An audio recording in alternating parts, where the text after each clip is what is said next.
Hello guys, welcome to another video. Today I'm making an after video on my vintage 1981 Durnbury industrial vacuum.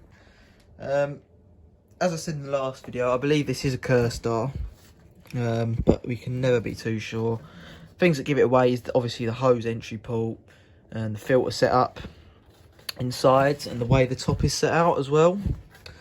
It is a little bit dusty. It's been sitting in the shed since I've refurbished it a few months ago. But it's come out not too bad, if I'm honest. We've got the hose, which is exactly the same. Well, this fitting here, let me just screw that back up. It's exactly the same hose as this, which you would have seen the unboxing by now, but you haven't seen the after video of it.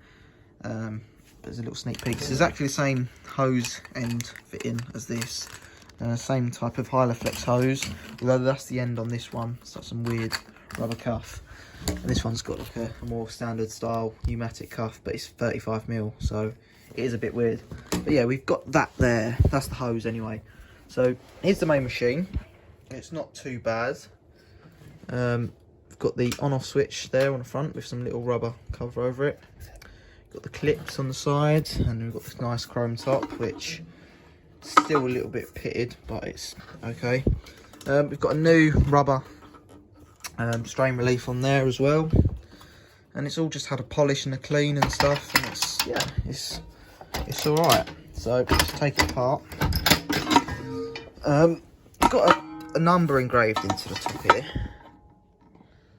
It says 8206831.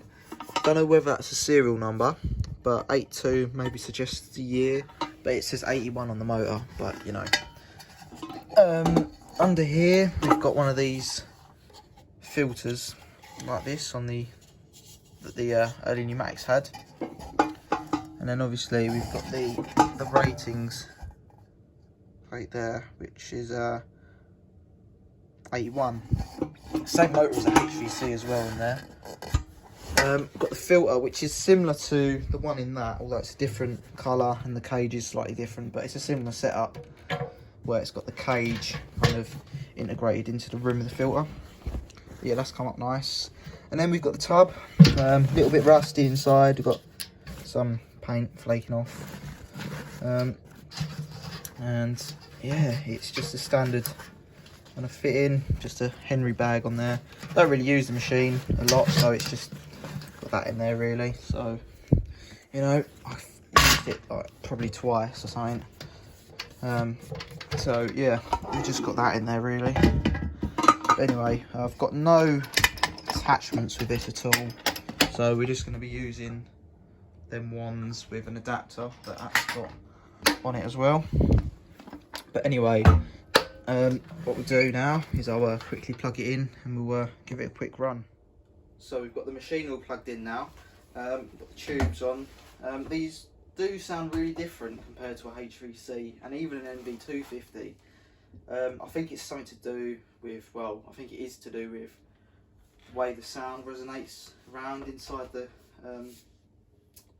casing, but obviously, you know. Anyway, we'll give it a quick run. So here we go.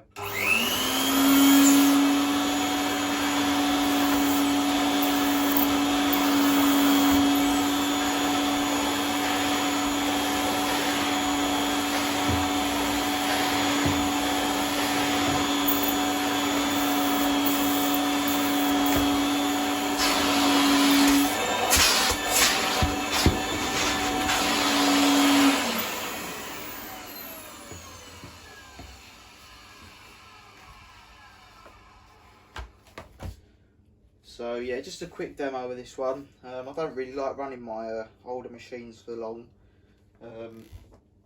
mainly due to bad experience in the past with running old motors for a long period of time. But you know, it does work. It works quite well, but of course you never know the life that's left in a motor. It could be okay one day and then the next day it could be arcing its plums off and catching fire. But anyway, there we go. There is the 1981 Durnbury industrial vacuum, possibly made by Kerstar. So I hope you've enjoyed the video. If you haven't already, please like and subscribe, and of course, bye for now.